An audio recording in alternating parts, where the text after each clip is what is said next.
বাংলাদেশের কোন নাগরিক কোন ধরনের ট্যাক্স বা খাজনা দেবে না আজ থেকে। বিদ্যুৎ বিল, পানির বিল, কোন ধরনের ইউটিলিটি বিল আর পরিশোধ করা হবে না। সকল ধরনের সরকারি বেসরকারি প্রতিষ্ঠান, অফিস, কলকারখানা, আদালত বন্ধ থাকবে। আপনারা কেউ অফিসে যাবেন না, তবে মাস শেষে বেতন নিতে যাবেন। শিক্ষা প্রতিষ্ঠান সমূহের সকল কার্যক্রম অনির্দিষ্টকালের জন্য বন্ধ থাকবে। প্রবাসীরা ব্যাংকিং চ্যানেলে কোন প্রকার রেমিটেন্স পাঠাবেন না। সকল ধরনের সরকারি সভা সমাবেশ আয়োজন বর্জন করবেন। বন্দরের কর্মীরা কাজে যোগ দেবেন না, কোনো মালামাল খালাস হবে না। দেশের সকল কলকারখানা চলবে না, দেশের কোন গার্মেন্টস তার কার্যক্রম চালাবে না। এই সরকারের পতন না হওয়া পর্যন্ত গণপরিবহন বন্ধ থাকবে। শ্রমিকরা কেউ কাজে যাবে না। আগামী রবিবার এবং প্রতি সপ্তাহের প্রথম দিন রবিবার শুধুমাত্র ব্যক্তিগত লেনদেনের জন্য ব্যাংক খোলা থাকবে। বাকি সাপ্তাহিক কার্য দিবসগুলো ব্যাংক বন্ধ থাকবে। পুলিশ সদস্যরা রুটিন ডিউটি ব্যতীত কোন ধরনের protocol duty, riot duty, protest duty পালন করবে না। শুধুমাত্র পুলিশ নিয়মিত থানার রুটিন ওয়ার্ক পালন করবে।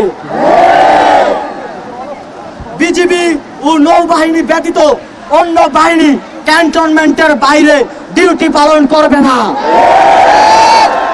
বিজিবি এবং নৌবাহিনীও ব্যারাক এবং কোস্টাল এরিয়ার মধ্যে সীমাবদ্ধ থাকবে। আপনারা সচিবালয়ে যাবেন না। ডিসি বা উপজেলা কর্মকর্তারা নিজ নিজ কার্যালয়ে যাবেন না। কোন প্রকার অফশোর ট্রানজাকশন চলবে না। আমরা চাই না পতনের আগে এই সরকার দেশের অর্থ লুটপাট করে বিদেশে নিয়ে যাক। বিলাস দ্রব্যের দোকান, শোরুম, মার্কেট সবকিছু অনির্দিষ্টকালের জন্য বন্ধ থাকবে।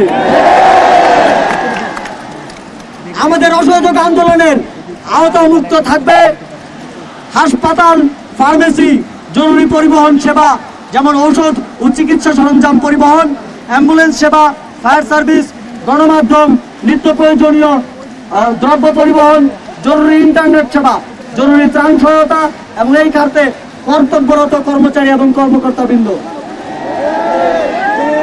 নিত্য প্রয়োজনীয় দ্রব্যের দোকানপাট শুধুমাত্র বেলা 11টা থেকে দুপুর 1টা পর্যন্ত খোলা থাকবে। বন্ধুগণ, এই স্বৈরাচারী খুনি সরকারের পতন না হওয়া পর্যন্ত এই প্রত্যেকটা কর্মসূচি আপনারা পাড়ায়, মহল্লায়, গ্রামে, শহরে, টেকনাফ থেকে তেতুলিয়া, রূপসা থেকে পাকুড়িয়া বাস্তবায়ন করার দায়িত্ব নেবেন। আপনারা কি সেই দায়িত্ব নিচ্ছেন? কারা কারা দায়িত্ব নেবেন হাত তোলেন। যতদিন পতন না হবে ততদিন আমরা এই সরকারের সাথে সম্পূর্ণ নন কোঅপারেশন, অসহযোগ ঘোষণা করছি। অসহযোগের পাশাপাশি বিক্ষোভ মিছিল সমাবেশ করে আপনারা সারা দেশে এই আন্দোলনকে জাগ্রত রাখবেন।